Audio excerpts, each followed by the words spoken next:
Hello, good afternoon. Fidel Castro, the Cuban revolutionary leader who set up a communist regime on America's doorstep, has died at the age of 90.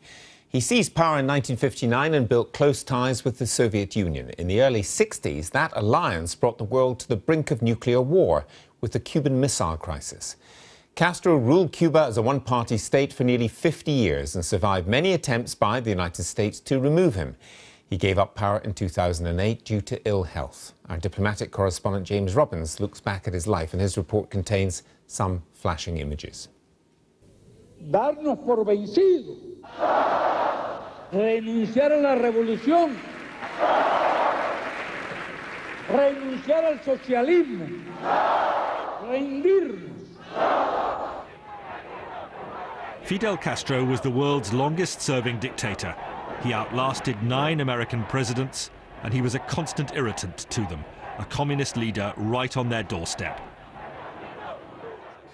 At the end of the 1950s, the young Castro was determined to overthrow the American-backed Batista regime, which presided over corruption, decadence, and gross inequality. Cuba was effectively run by organized crime syndicates. Castro and his band of revolutionaries masterminded a classic guerrilla campaign from their mountain base. On January 2nd, 1959, the rebel army entered Havana.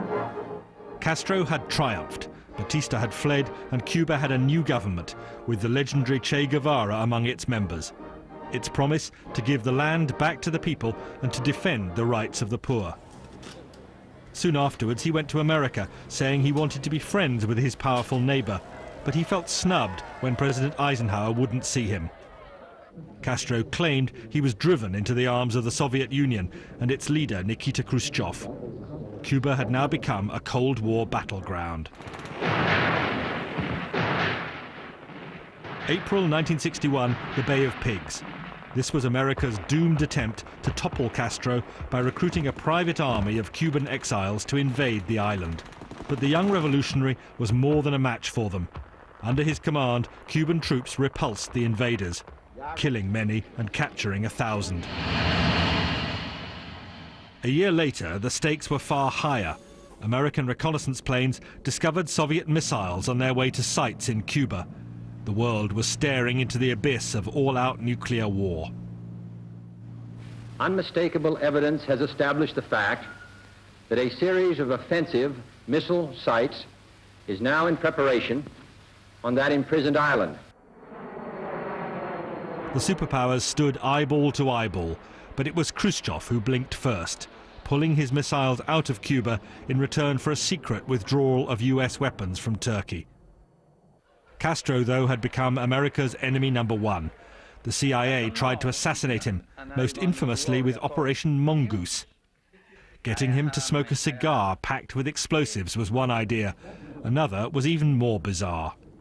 This was a bright idea, that if we got a certain powder to him, if he put it on, his beard would fall out and the Cuban people would all fall over laughing and he would be ridiculed. But while America plotted, the Soviet Union poured money into Cuba. It bought the bulk of the island's sugar harvest, and in return, Russian ships crammed into Havana harbor, bringing in desperately needed goods to beat America's blockade.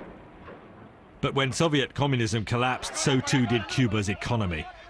Tempers grew shorter as the food queues grew longer. By the mid-90s, many Cubans had had enough of dictatorship and the human rights abuses of Castro's opponents. Thousands took to the sea in a waterborne exodus to Florida. And in Florida, the exiles became the focus of a vigorous campaign to undermine Castro's regime. They broadcast a constant diet of dissent direct to the people of Cuba. Still, Castro could be proud of some of his achievements. High-quality medical care was freely available for all. Cuba's infant mortality rates matched those of leading industrialized countries. And Cuba's schooling and literacy was a model for much of the developing world.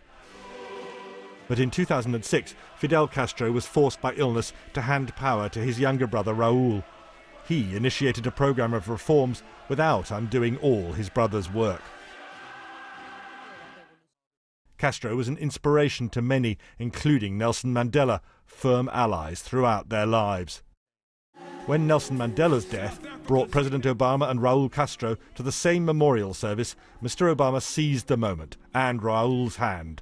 It was a crucial handshake, the prelude to an unravelling of hostilities. Out of power and increasingly frail, Fidel Castro was seen only rarely. This was January 2014.